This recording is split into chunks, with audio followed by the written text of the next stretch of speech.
है, पहला सिंधु नदी तंत्र हो जाएगा, दूसरा गंगा नदी तंत्र हो जाएगा, तीसरा ब्रह्मपुत्रा नदी तंत्र हो जाएगा। ठीक है, तो आगे देखते हैं आगे क्या है। जो पहला देखेंगे सिंधु नदी तंत्र के बारे में। ठीक है, पहले में जानकारी प्राप्त करेंगे सिंधु नदी तंत्र के बारे में। ठीक है, सिंधु नदी कहाँ से निकलती है, तो याद रखना बोखर चू हिमनद जो कि कैलाश पर्वत श्रेणी से निकलती है। सिंधु नदी कहाँ से निकलती है, तो बोखर चू हिमनद जो कि कैलाश पर्वत श्रेणी से निकलती है। सिंधु नदी की कुल लंबाई कितनी है, तो याद रखना 2880 किलोमीटर है, जो कि सिंधु नदी की कुल लंबाई है। सिंधु नदी भारत की में कितनी लंबाई है बताइएगा, सिंधु नदी की भारत में कितनी लंबाई है, तो याद रखें 709 किलोमीटर सिंधु नदी की भारत में लंबाई है। आगे क्यों चलते हैं, आगे क्या है। जो आगे बाबू की झेलम, चेनाब, रावी, व्यास तथा सतलज किस नदी की सहायक नदियां हैं, तो याद रखना सिंधु नदी की सहायक नदियां। सिंधु नदी को तिब्बत में किस नाम से जाना जाता है, तो याद रखना सिंगिंग खंबन या लाइनस माउथ के नाम से जाना जाता है। सिंधु नदी द्वारा निर्मित सबसे गहरे मक्खड़ का क्या नाम है, तो याद रखना गिलगित, जो कि 5200 मीटर है। ठीक है, 200 मीटर न कि गहरा है, 5200 मीटर है जो कि गहरा है। ठीक है, झेलम नदी के उद्गम स्थल का क्या नाम है बताइएगा, झेलम नदी के उद्गम स्थल का क्या नाम है, बेरीनाग हो जाएगा। कश्मीर की सबसे महत्वपूर्ण नदी कौन सी है, तो याद रखना झेलम नदी। चेनाब नदी को हिमालय प्रदेश में किस नाम से जाना जाता है, तो याद रखना चंद्रभागा के नाम से जाना जाता है। चेनाब नदी को हिमाचल प्रदेश में किस नाम से जाना जाता है, तो याद रखना चंद्रभागा के नाम से जाना जाता है। रावी नदी कहाँ से निकलती है बताइएगा, रावी नदी कहाँ से निकलती है, तो याद रखना रोहतांग दर्रे के पास से निकलती है। रावी नदी को किन अन्य नामों से जाना जाता है, तो याद रखना पुरुषनी और इरावती के नाम से जाना जाता है। ब्यास नदी कहाँ से निकलती है, तो याद रखना ब्यास कुंड से निकलती है। ब्यास नदी को किन अन्य नामों से जाना जाता है, तो याद रखना विपाशा या अग्रिकाकिया के नाम से जाना जाता है। ठीक है, आगे देखते हैं सतलज नदी के बारे में। सतलज नदी कहाँ से निकलती है, तो याद रखना राकस ताल झील से।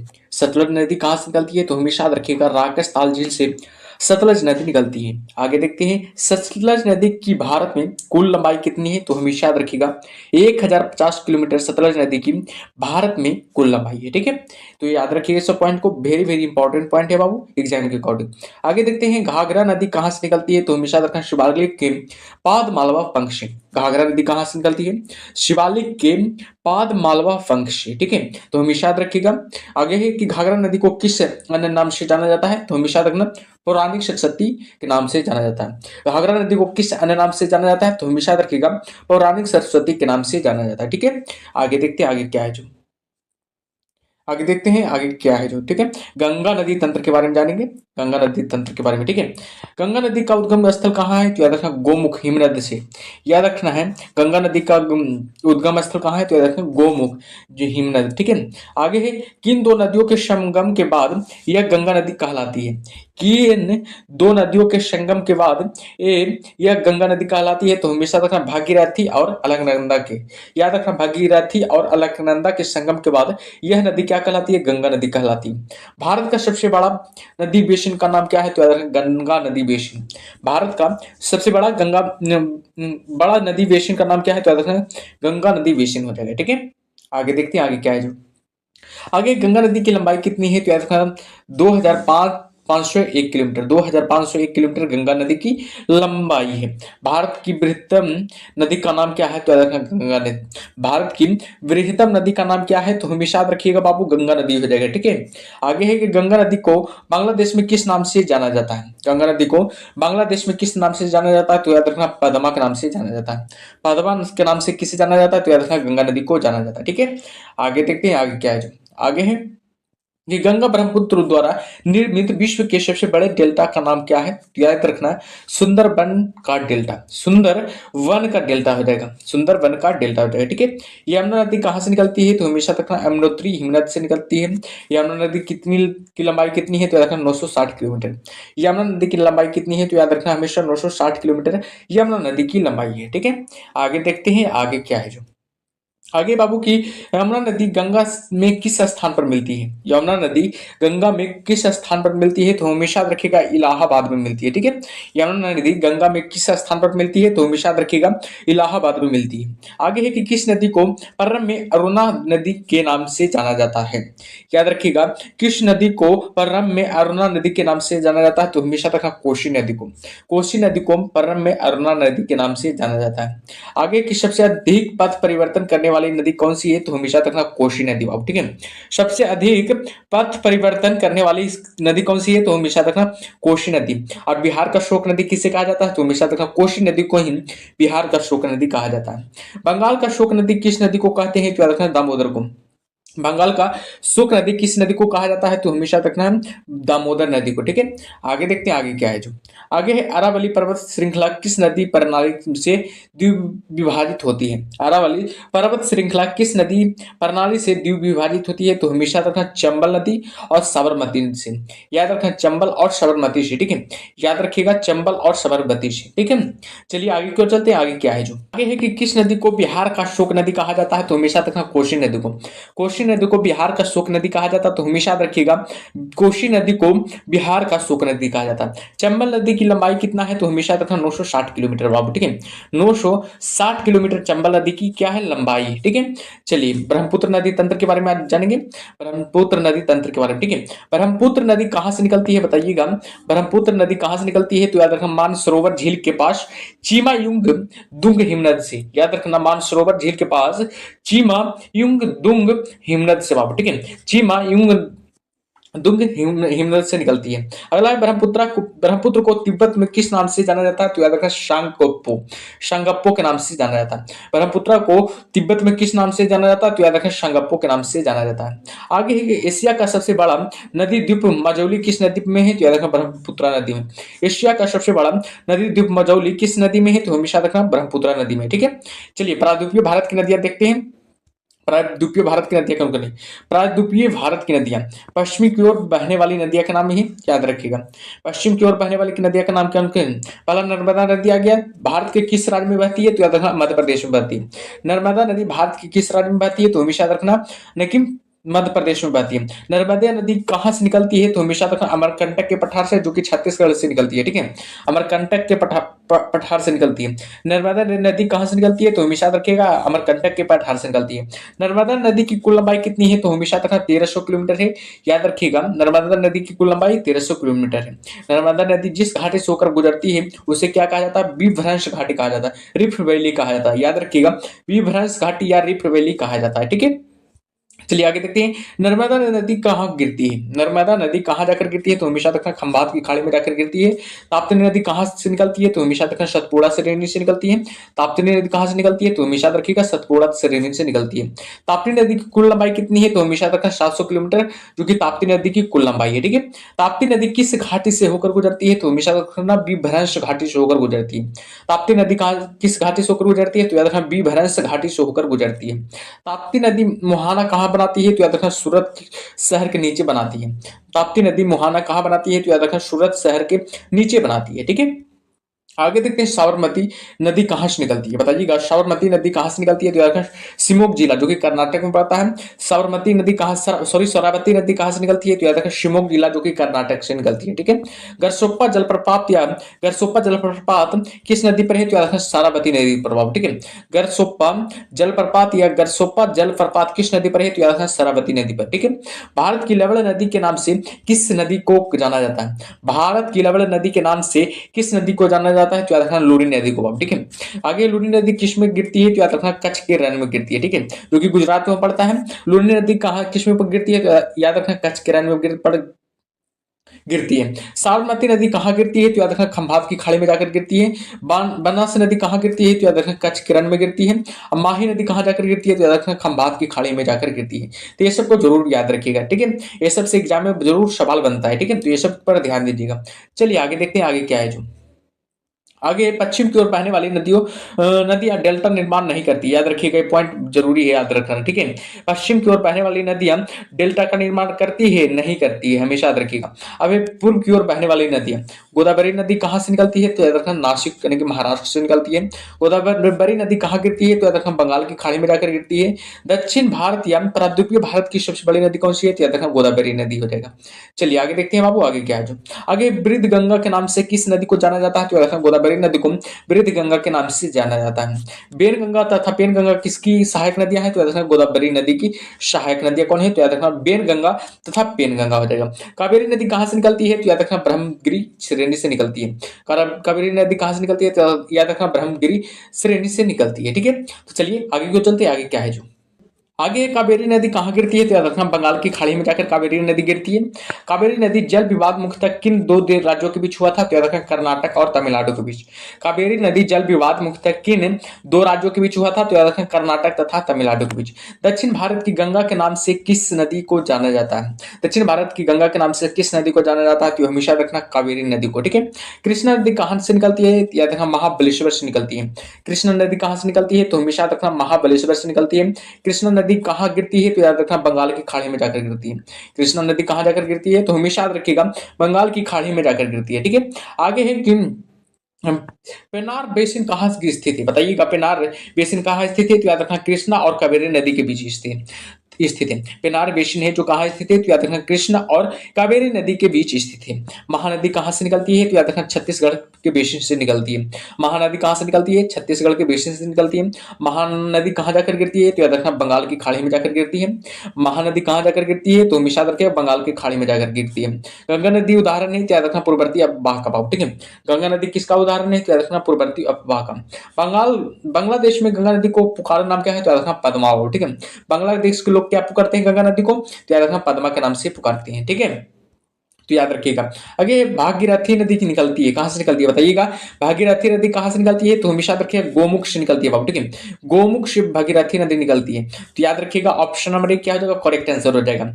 जो भी ऑप्शन नंबर एक बताए उनका करेक्ट आंसर है। ठीक है। चलिए आगे देखते हैं आगे क्या है। जो आगे भागीरथी गंगोत्री से 19 किलोमीटर दूर शिवलिंग शिखर के नीचे गोमुख नदी हिमनद से निकलती है। देवप्रयाग के पास अलकनंदा एवं भागीरथी मिलकर गंगा के नाम से प्रवाहित होती है। याद रखिएगा भागीरथी गंगोत्री से 19 किलोमीटर दूर शिवलिंग शिखर के नीचे गोमुख हिमनद से निकलती है और देवप्रयाग के पास अलकनंदा एवं भागीरथी में मिलकर गंगा के नाम से प्रवाहित होती है। तो इसे याद रखिएगा। ठीक है। चलिए आगे देखते हैं आगे क्या है। जो दामोदर नदी की सहायक नदियां कौन कौन है बताइएगा। दामोदर जिसकी सहायक नदी है वह है क्या है बताइएगा। किसकी सहायक नदियां है, तो हमेशा रखना हुगली के बाब। ठीक है। हुगली की सहायक नदियां कौन है, तो याद रखना दामोदर। हुगली की सहायक नदियां क्या हो जाएगा, दामोदर। ऑप्शन नंबर क्या हो जाएगा, बी करेक्ट आंसर हो जाएगा। जो भी ऑप्शन नंबर बी बताए उनका करेक्ट आंसर है। ठीक है। चलिए आगे देखते हैं आगे क्या है। जो आगे बाबू निम्नलिखित में से किस नदी का उद्गम स्थल भारत में नहीं है बताइएगा। निम्नलिखित में से किस नदी का उद्गम स्थल भारत में नहीं है, तो याद रखना है सतलज नदी बाबू। ठीक है। सतलज नदी का उद्गम है जो कि भारत में नहीं है। ठीक है। ऑप्शन नंबर क्या हो जाएगा, डी करेक्ट आंसर हो जाएगा। चलिए आगे क्यों चलते हैं, आगे क्या है। अगला पांचवा टॉपिक है भारत के प्रमुख जलप्रपात बाबू। ठीक है। अगला टॉपिक का नाम क्या है, भारत के प्रमुख जलप्रपात। याद रखिएगा जोग या करसोपा जलप्रपात किस नदी पर स्थित है, याद रखना शरावती नदी पर स्थित है। आगे जोग जलप्रपात किस राज्य में स्थित है, याद रखना कर्नाटक राज्य में स्थित है। भारत का सबसे ऊंचा जलप्रपात कौन सा है, तो याद रखना जोग जलप्रपात हो जाएगा। जोग जलप्रपात का क्या नाम है, तो याद रखना महात्मा गांधी जलप्रपात बाबू। ठीक है। जोग जलप्रपात का क्या नाम है, तो याद रखना महात्मा गांधी जलप्रपात हो जाएगा। ठीक है। चलिए आगे क्यों चलते हैं आगे क्या है। जो आगे एशिया का सबसे बड़ा जलप्रपात कौन है, तो याद रखना हुंड्रू जलप्रपात है। भारत का दूसरा सबसे ऊंचा जलप्रपात कौन है, तो याद रखना एना। याद रखिएगा भारत का दूसरा सबसे ऊंचा जलप्रपात कौन है, तो याद रखना एना हो जाएगा। शिव समुद्रम जलप्रपात किस नदी पर स्थित है, तो याद रखना कावेरी नदी पर स्थित है। एशिया का सबसे बड़ा जलप्रपात हुंड्रू का है, कहाँ है बताइएगा। एशिया का जो सबसे बड़ा जलप्रपात कौन है, तो याद रखना हुंड्रू हो जाएगा। ठीक है। हुंड्रू एशिया का सबसे बड़ा जलप्रपात है जो कहाँ स्थित है, रांची के पास, जो कि झारखंड में स्थित है। ठीक है। चित्रकूट जलप्रपात को किस अन्य नाम से जाना जाता है, तो याद रखना नियाग्रा जलप्रपात के नाम से जाना जाता है। ठीक है। ये सबको याद रखिएगा। ठीक है। आगे धुआंधार जलप्रपात किस नदी पर स्थित है, तो याद रखना नर्मदा नदी पर स्थित है। कपिल धारा जलप्रपात किस नदी पर स्थित है, तो याद रखना नर्मदा नदी पर स्थित है। शिव समुद्र जलप्रपात किस राज्य में स्थित है, तो याद रखना कर्नाटक राज्य में स्थित है। गोकक जलप्रपात किस नदी पर स्थित है, तो याद रखना कांची नदी पर स्थित है। गोकक जलप्रपात किस राज्य में स्थित है, तो याद रखना झारखंड राज्य में स्थित है। ठीक है। तो ये सबको ध्यान दीजिएगा। ठीक है। ये सब वेरी वेरी इंपॉर्टेंट पॉइंट है बाबू। ठीक है। आगे चुलिया जलप्रपात किस नदी पर स्थित है, तो याद रखना चंबल नदी पर स्थित है। चुलिया जलप्रपात किस राज्य में स्थित है, तो याद रखना राजस्थान में स्थित है। धुआंधार जलप्रपात किस राज्य में कहां स्थित है, याद रखना जबलपुर, जो कि मध्य प्रदेश में पड़ता है। जबलपुर कहां पड़ता है, याद रखना मध्य प्रदेश में पड़ता है बाबू। ठीक है। साटनी जलप्रपात किस नदी पर स्थित है, याद रखना शंख नदी पर स्थित है। साटनी जलप्रपात किस राज्य में स्थित है, याद रखना झारखंड राज्य में स्थित है। आगे देखिएगा आगे बाबू की गौतम धारा या जोनाहा जलप्रपात किस नदी पर स्थित है, याद रखना रारू नदी पर स्थित है। गौतम धारा जलप्रपात किस राज्य में स्थित है, याद रखना झारखंड में स्थित है। एना जलप्रपात किस नदी पर स्थित है, याद रखना एना नदी पर स्थित है। एना जलप्रपात किस स्थान पर स्थित है, याद रखना महाबलेश्वर में स्थित है। पाइकारा जलप्रपात कहाँ स्थित है, तो याद रखना नीलगिरी में स्थित है। पाइकारा जलप्रपात है जो कहाँ स्थित है, तो हमेशा रखना नीलगिरी में स्थित है। अब ठीक है। चलिए आगे क्यों चलते हैं आगे क्या है। जो आगे है पाइकारा जलप्रपात किस नदी पर स्थित है, तो याद रखना पाइकारा नदी पर ही स्थित है। ठीक है, अगला टॉपिक को चलते हैं, अगला है झील। छठा टॉपिक क्या नाम है, झील है। ठीक है, भारत की प्रमुख झील है। बुलर झील किस राज्य में स्थित है, तो याद रखना जम्मू कश्मीर में स्थित है। भारत को मीठे पानी की सबसे बड़ी झील कौन है, तो याद रखना बुलर झील बाबू। ठीक है, भारत की मीठे पानी की सबसे बड़ी झील कौन सी है, तो याद रखना बुलर झील हो जाएगा। उकाई झील किस राज्य में स्थित है, तो याद रखना गुजरात में स्थित है। उकाई झील किस प्रकार की झील है, तो याद रखना मानव निर्मित झील है। उकाई झील किस नदी पर स्थित है, तो याद रखना बाबू ताप्ती नदी पर स्थित है। उकाई जो झील है तो कहाँ स्थित है, तो याद रखना ताप्ती नदी पर स्थित है। गोविंद सागर झील किस राज्य में स्थित है, तो याद रखना हिमाचल प्रदेश में स्थित है। गोविंद सागर झील किस राज्य में स्थित है, तो हमेशा याद रखिएगा हिमाचल प्रदेश में स्थित है। नागार्जुन सागर किस नदी पर स्थित है, तो याद रखना कृष्णा नदी जो कि आंध्र प्रदेश में पड़ता है। नागार्जुन सागर किस नदी पर स्थित है, तो याद रखना कृष्णा नदी पर, याद रखिएगा। निजाम सागर किस नदी पर स्थित है, तो याद रखना मंजरा नदी जो कि आंध्र प्रदेश में ही पड़ता है। और तुंगभद्रा झील किस नदी पर स्थित है, बताइएगा। तुंगभद्रा झील किस नदी पर स्थित है, तो याद रखना तुंगभद्रा नदी पर जो कि कर्नाटक में पड़ता है। नागार्जुन सागर, निजाम सागर, तुंगभद्रा झील किस राज्य में, किस प्रकार की झीलें हैं, तो याद रखना मानव निर्मित झील। ठीक है, और एग्जाम में पूछा जाए कि कौन सी झील है जो कि मानव निर्मित झील है, तो याद रखिएगा नागार्जुन सागर झील हो जाएगा, निजाम झील हो जाएगा, तुंगभद्रा झील हो जाएगा जो कि मानव निर्मित झील है। आगे गोविंद बल्लभ पंत सागर की झील किस राज्य में स्थित है, बताइएगा। गोविंद बल्लभ पंत सागर झील किस राज्य में स्थित है, तो याद रखना छत्तीसगढ़ और उत्तर प्रदेश में। ठीक है, छत्तीसगढ़ और उत्तर प्रदेश में स्थित है। गोविंद बल्लभ पंत सागर झील किस नदी पर बनाई गई है, तो याद रखना रिहंद नदी पर बनाई गई है। ठीक है, गोविंद बल्लभ पंत सागर झील किस नदी पर बनाई गई है, तो याद रखना रिहंद नदी पर बनाई गई है। राणा प्रताप सागर और जवाहर सागर किस राज्य में स्थित है, बताइएगा। राणा प्रताप सागर और जवाहर सागर किस राज्य में स्थित है, याद रखना राजस्थान में स्थित है। ठीक है, राजस्थान में स्थित है। गांधी सागर किस राज्य में स्थित है, याद रखना मध्य प्रदेश में स्थित है। लोकटक झील किस राज्य में स्थित है, याद रखना मणिपुर में स्थित है। ये सबको याद रखिएगा। ये सब बाबू एग्जाम के अकॉर्डिंग बहुत ही इंपॉर्टेंट सवाल है, एग्जाम के अकॉर्डिंग बहुत ही इंपॉर्टेंट सवाल है। और किसी भी एग्जाम की तैयारी करते हैं, SSC, CGL, railway, group D, state exam, किसी भी एग्जाम की तैयारी करते हैं तो इस वीडियो को जरूर अंत तक देखिएगा। ठीक है, इस ज्योग्राफी का वीडियो जरूर अंत तक देखिएगा। आज की क्लास में ज्योग्राफी है, नेक्स्ट वीडियो आएगा जो कि हिस्ट्री पर रहेगा बाबू। ठीक है, नेक्स्ट वीडियो जो रहेगा जो कि हिस्ट्री पर रहेगा। ठीक है, इसी प्रकार से पूरा सिलेबस खत्म कर देंगे। ठीक है, तो ये पूरा देखिएगा वीडियो अंत तक। ठीक है, तो चलिए शुरू कर, आगे आगे को चलते हैं। आगे क्या है जो आगे है राणा सागर, जवाहर सागर, गांधी सागर किस नदी पर बनाई गई झीलें, तो याद रखना चंबल नदी पर बनाई गई झीलें। पूर्वोत्तर राज्य की मीठे पानी की सबसे बड़ी झील कौन सी है, तो याद रखना लोकटक झील हो जाएगा। पूर्वोत्तर राज्य की मीठे पानी की सबसे बड़ी झील कौन है, तो याद रखना लोकटक झील हो जाएगा। केबुल लाम जाओ नाम का तैरता हुआ राष्ट्रीय पार्क किस झील में स्थित है, तो याद रखना लोकटक झील में स्थित है। आगे देखते हैं बाबू, आगे क्या है। चिल्का झील किस राज्य में स्थित है, बताइएगा। चिल्का झील किस राज्य में स्थित है, तो याद रखना उड़ीसा राज्य में स्थित है। चिल्का झील कैसे पानी की झील है, तो याद रखना खारे पानी की झील है। भारत की सबसे बड़ी लैगून झील कौन सी है, तो याद रखना चिल्का झील हो जाएगा। भारत की सबसे बड़ी लैगून झील कौन है, तो याद रखना चिल्का झील हो जाएगा। चलिए आगे देखते हैं, चिल्का झील स्थित है, बताइएगा। चिल्का झील कहाँ स्थित है, तो याद रखना ओडिशा राज्य में स्थित है बाबू। ठीक है, ओडिशा राज्य में स्थित है, हमेशा रखिएगा। चिल्का झील कहाँ स्थित है, तो याद रखना उड़ीसा राज्य में स्थित है। Option number C correct answer हो जाएगा। चलिए सब लोग अगले प्रश्न पर ध्यान दीजिएगा। अगला प्रश्न है क्या, या ज्ञान की बातें जान लीजिएगा। चिल्का झील भारत के उड़ीसा राज्य में स्थित है, जो कि महानदी के मुहाने पर स्थित है। खारे पानी के लघुन झील है बाबू। ठीक है, चिल्का झील है जो कि खारे पानी के क्या है, लघुन झील है। पुलकट झील किस राज्य में स्थित है, तो याद रखना आंध्र प्रदेश में स्थित है। पुलकट झील किस प्रकार की झील है, तो याद रखना लैगून झील है। श्रीहरिकोटा द्वीप किस झील में स्थित है, तो याद रखना पुलकट झील में स्थित है। श्रीहरिकोटा द्वीप किस झील में स्थित है, तो याद रखना पुलकट झील में ही स्थित है। ठीक है, चलिए आगे देखते हैं बाबू, आगे क्या है जो आगे है। हैदराबाद और सिकंदराबाद के मध्य कौन सी झील स्थित है, याद रखना हुसैन सागर झील स्थित है। ठीक है, वेमनाथ झील किस राज्य में स्थित है, याद रखना केरल राज्य में स्थित है।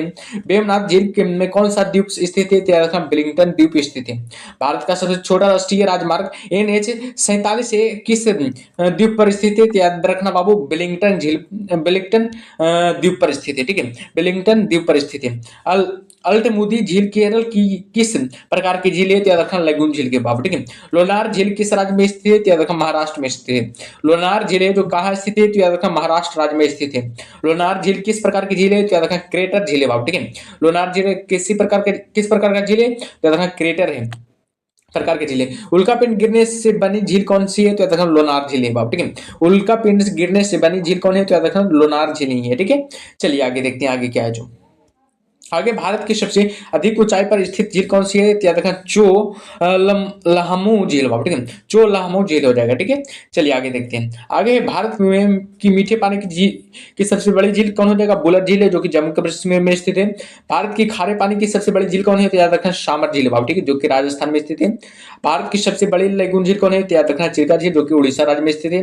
पूर्वोत्तर राज्य की मीठे पानी की झील की सबसे बड़ी झील कौन है, तो याद रखना लोकटक झील है, जो कि मणिपुर में स्थित है।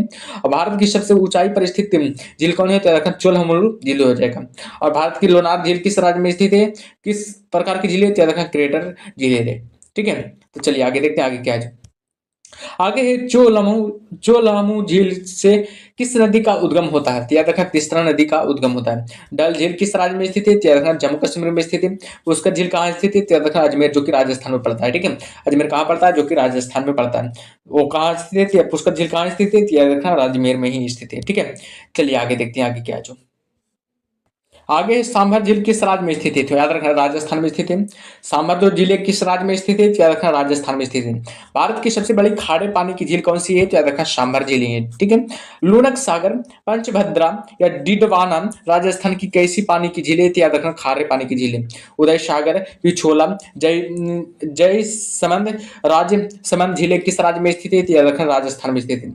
ओस्मान सागर झील कहाँ स्थित है, तो याद रखना हैदराबाद के आंध्र प्रदेश में स्थित है, ठीक है। हैदराबाद जो कि आंध्र प्रदेश में पड़ता है। वो फुलहर झील किस राज्य में स्थित है, तो याद रखना उत्तर प्रदेश में स्थित है। केलोरी झील किस राज्य में स्थित है, तो याद रखना आंध्र प्रदेश में है। और पेन गोंग सो झील कहाँ स्थित है, तो याद रखना लद्दाख, जो कि जम्मू कश्मीर में स्थित है। भीमताल झील कहाँ स्थित है, तो याद रखना उत्तराखंड में स्थित है। तो ये सबको याद रखिएगा जितना भी झील बताते हैं, ठीक है। इनमें से कौन सुमेलित नहीं है, इनमें से कौन है जो सुमेलित नहीं है, ध्यान दीजिएगा। इनमें से कौन है जो सुमेलित नहीं है। लोनार झील कहाँ स्थित है, मध्य प्रदेश में स्थित है। नक्की झील गुजरात में स्थित है। कोलरू झील आंध्र प्रदेश में स्थित है, जी नहीं, कोलरू झील आंध्र प्रदेश में नहीं है। पुलकट झील केरल में स्थित है। तो ये सब याद रखिएगा, ठीक है। चलिए आगे देखते हैं आगे क्या है जो। आगे बाबू की इस प्रकार की झीलों का निर्माण पृथ्वी की प्लेटों के संचलन से होता है, तो याद रखना विवर्तनिक झीलों का निर्माण बाबू, ठीक है। विवर्तनिक झीलों का निर्माण जो है, जो कि प्लेटों के संचलन से होता है। बुलर झील की उदाहरण है, तो याद रखना विवर्तनिक झील का। पर्वतस्थलीय क्षेत्रों में किस प्रकार की झीलें मिलती है, तो याद रखना वायु द्वारा निर्मित झीलें मिलती है, ठीक है। उत्तराखंड की सबसे गहरी झील कौन सी है, तो याद रखना नौकी नौकचिया ताल बाबू, ठीक है। नौकचिया ताल हो जाएगा, ठीक है। चलिए आगे देखते हैं बाबू आगे क्या है जो। आगे है भारत की नदियों पर बसे प्रमुख नगर। भारत की नदियों पर बसे प्रमुख नगर है। 7वां टॉपिक का नाम है नदी, इधर दिया हुआ है, स्थिर नगर है। गंगा नदी पर कौन कौन है, हरिद्वार स्थित है, कानपुर स्थित है, बनारस स्थित है, पटना है। यमुना नदी पर दिल्ली स्थित है, आगरा स्थित है, मथुरा स्थित है। सरजू नदी पर अयोध्या स्थित है। अलकनंदा नदी पर बद्रीनाथ स्थित है। और हुगली नदी पर कोलकाता स्थित है, याद रखिएगा। हुगली नदी पर है, जो कि कोलकाता स्थित है। महानदी पर याद रखना कटक हो जाएगा और सबलपुर हो जाएगा। ब्रह्मपुत्र नदी पर डिब्रूगढ़ गुवाहाटी हो जाएगा। सोकोबा घाट हो जाएगा। सतलज नदी पर फिरोजपुर हो जाएगा, लुधियाना हो जाएगा। नर्मदा नदी पर भरौचू, महेश्वर, ओकारेश्वर, जबलपुर हो जाएगा, जो कि कहाँ पड़ता है, मध्य प्रदेश में पड़ता है।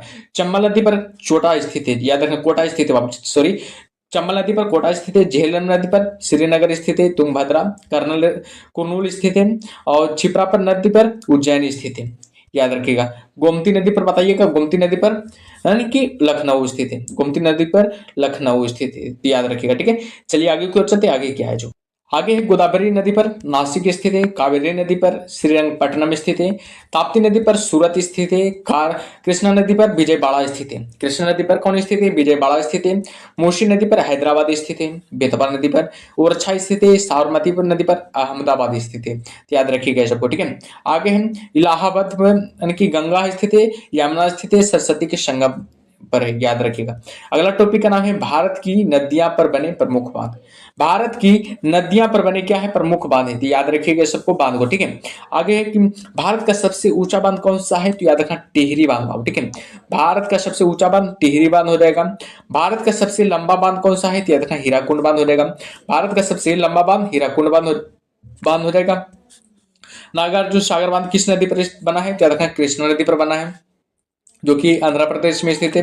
हीराकुंड बांध किस नदी पर बनाया गया है? तो याद रखना महानदी पर बनाया गया, जो कि उड़ीसा राज्य में स्थित है। टिहरी बांध किस नदी पर स्थित है? तो याद रखना भगीरथी नदी पर है, जो कि उत्तर प्रदेश में स्थित है। ये सबको याद रखिएगा जितना भी बताते हैं, ठीक है। आगे लक्ष्मीबाई सागर बांध किस नदी पर स्थित है? तो याद रखना बेतवा नदी पर स्थित है, जो कि उत्तर प्रदेश में है। और रंजीत सागर बांध किस नदी पर स्थित है? तो याद रखना रावी नदी पर स्थित है, जो कि पंजाब में पड़ता है। छोम बांध किस नदी पर स्थित है? तो याद रखना कृष्णा नदी पर स्थित है, जो कि महाराष्ट्र में पड़ता है। मेटूर बांध किस नदी पर स्थित है? तो याद रखना कावेरी नदी पर स्थित है, जो कि तमिलनाडु में पड़ता है। अलमाटी बांध किस नदी पर स्थित है? तो हमेशा याद रखिएगा अलमाटी बांध किस नदी पर स्थित है? तो याद रखना कर्नाटक कृष्णा नदी पर स्थित है बापू, जो कि कर्नाटक राज्य में पड़ता है। और याद रखिएगा गांधी सागर बांध किस नदी पर स्थित है? तो याद रखना चंबल नदी पर, जो कि राजस्थान में पड़ता है। जो कि कहाँ पड़ता है? तो याद रखना राजस्थान में पड़ता है, ठीक है। आगे देखते हैं जवाहर सागर राणा प्रताप सागर बांध किस नदी पर स्थित है? तो याद रखना चंबल नदी पर, जो कि राजस्थान में पड़ता है। थीन बांध किस नदी पर स्थित है बना है? तो याद रखना रावी नदी पर। मैथन बांध किस नदी पर बना है? तो याद रखना ब्राकर नदी पर। बाल पहाड़ी बांध किस नदी पर बना है? तो याद रखना ब्राकर नदी पर। पोंग बांध किस नदी पर बना है? तो याद रखना ब्यास नदी पर।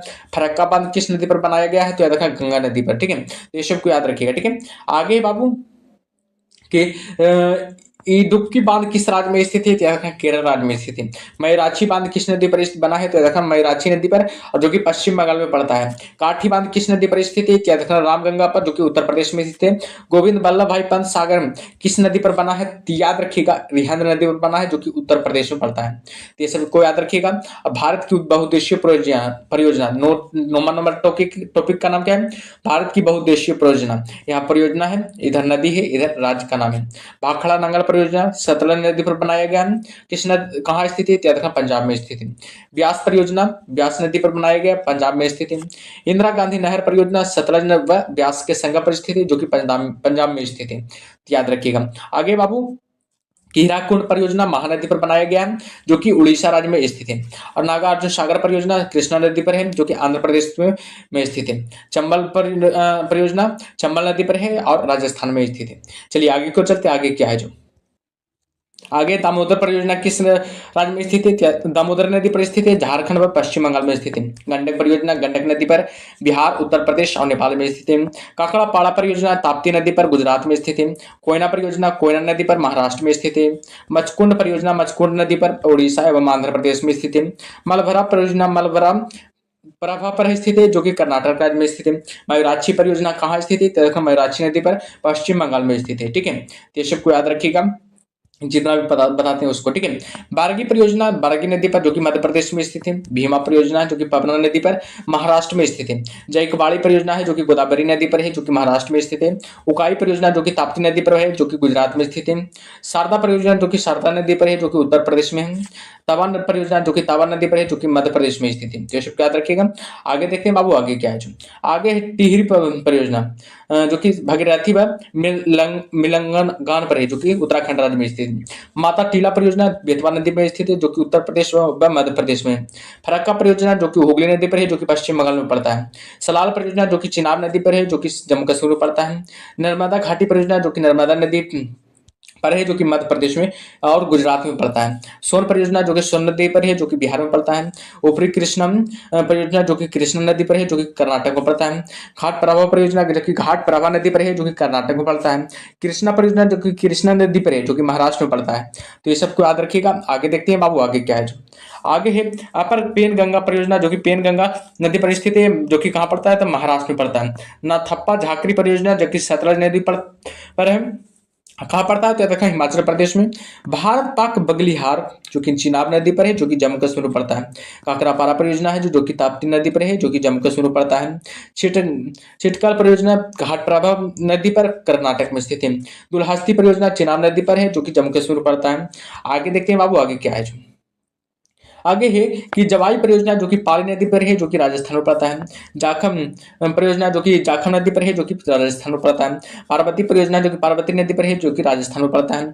रामगंगा परियोजना जो कि रामगंगा नदी पर है, तो याद रखें वो कहाँ पड़ता है? उत्तराखंड में पड़ता है। रिहांद एवं गोविंद वल्लभ परियोजना सोन नदी पर है, जो कि उत्तर प्रदेश में पड़ता है। सागर परियोजना जो कि उत्तर प्रदेश में पड़ता है। पेरियार परियोजना पेरियार नदी पर, जो कि केरल में पड़ता है। चलिए आगे चलते हैं बाबू आगे क्या है जो आगे है कि मलप्रभा परियोजना जो कि मलप्रभा नदी पर है, जो कि कर्नाटक में पड़ता है। तुलबुल परियोजना जो कि झेलम नदी पर है, जो कि जम्मू कश्मीर में पड़ता है। भारत की सबसे बड़ी नदी बहुउद्देशीय नदी घाटी परियोजना कौन सी है? तो हमेशा रखना भाखड़ा नांगल परियोजना हो जाएगा। चलिए आगे को चलते बाबू, आगे क्या है जो आगे है कि भारत की जलवायु की सबसे महत्वपूर्ण विशेषता क्या है? तो याद रखना पवनों की दिशा में परिवर्तन होना। और 10वां टॉपिक का नाम है भारत की जलवायु। ठीक है, भारत की जलवायु की सबसे महत्वपूर्ण विशेषता क्या है? तो याद रखना पवनों की दिशा में क्या होना? परिवर्तन होना। ठीक है, चलिए आगे को चलते हैं, आगे क्या है जो आगे है मानसून किस भाषा का शब्द है? तो याद रखना अरबी भाषा का शब्द है। आगे मानसून शब्द की उत्पत्ति अरबी भाषा के मौसमी शब्द से हुई है, जिसका तात्पर्य है मौसम के ऋतु से। भारत में सर्वाधिक वर्षा मुक्तक प्राप्त होती है दक्षिण पश्चिम मानसून से। याद रखिएगा, भारत में सर्वाधिक वर्षा मुक्तक कहाँ से प्राप्त होती है? दक्षिण पश्चिम मानसून से। आगे अमृतसर शिमला एक ही अक्षांश पर स्थित है, परंतु उनकी जलवायु में भिन्नता का कारण क्या है? उनकी समूह से दूरी, याद रखें समुद्र से दूरी, सॉरी, उनके समुद्र से क्या है? दूरी। आगे तमिलनाडु में शरदकालीन वर्षा अधिकांश किन कारणों से होती है? तो याद रखना पश्चिम विक्षोभ से होती है। देश के किस भाग में मानसून के अरब सागर एवं बंगाल की खाड़ी दोनों ही शाखाओं से वर्षा है? तो याद रखना पंजाब से। ये आगे देखते हैं बाबू, आगे क्या है जो आगे भारत में वर्ष में सर्वाधिक वर्षा किस क्षेत्र में होती है? मध्य प्रदेश तथा बिहार में होती है। भारत में सर्वाधिक वर्षा प्राप्त करने वाला स्थान कौन सा है? तो याद रखना मापशी नाम में है जो आम्र वर्षा क्या है? याद रखना बिहार और बंगाल में मार्च और एवं अप्रैल में होने वाली वर्षा को आम्र वर्षा कहा जाता है। आगे देखते हैं सर्वाधिक वर्षा किस मानसून से होती है? बताइएगा, सर्वाधिक वर्षा किस मानसून से होती है? तो याद रखना दक्षिण पश्चिम मानसून से होती है। भारत की सबसे कम वर्षा कहाँ होती है? तो याद रखना कच्छ से हरियाणा तक। मावसीनराम और चेरापूंजी से में अधिक वर्षा होने के कारण की क्या कारण है? तो यहाँ की पहाड़ियां कीप की आकृति की है। भारत के किस भाग में सर्वाधिक दैनिक तापांतर पाया जाता है? तो याद रखना पूर्वी तटीय प्रदेश में। ठीक है, आगे देखते हैं बाबू, आगे क्या है जो जम्मू कश्मीर में होने वाली शीतकालीन वर्षा का कारण कौन सा है? तो पश्चिमी विक्षोभ हो जाएगा। भारत के उत्तरी मैदानों में शीतकाल में वर्षा होती है तो पश्चिमी विक्षोभ से। भारत में वर्षा का अधिक होते हुए भी यह देश प्यासी धरती समझा जाता है। इसका कारण क्या है? वर्षा के पानी का तेजी से बह जाना, शीघ्रता से भाप बनकर उड़ जाना तथा वर्षा का कुछ थोड़े ही महीनों में जोर होना। याद रखिएगा। ठीक है, आगे है बाबू की भारतीय उपमहाद्वीप पर ग्रीष्म ऋतु में उच्च तापमान एवं निम्न दाब हिंद महासागर में वायु का कर्षण करते जिसके कारण प्रभावित होता है। तो याद रखना दक्षिण पश्चिम मानसून प्रभावित होता है। अल्पकालीन जलवायु संबंधी भविष्य कथन के लिए पिछले दशक में ज्ञात हुए स्थितियों में से कौन सी एक भारतीय उपमहाद्वीप में विरल क्षीण वर्षा मानसून से संबंधित है? तो याद रखना एल नीनो तथा दक्षिणी दोलन हो जाएगा। एल नीनो तथा दक्षिणी क्या हो जाएगा? दोलन हो जाएगा। याद रखिएगा। आगे बाबू कि भारत के पश्चिमी तटों भारत के पश्चिमी तटों अति उच्च वर्षा मुक्तक किसके कारण होती है? तो याद रखें समुद्र के निकट होने का कारण होता है। अक्टूबर और नवंबर के महीनों में कहां से अधिक वर्षा होती है? तो याद रखें छोटा नागपुर का पठार से।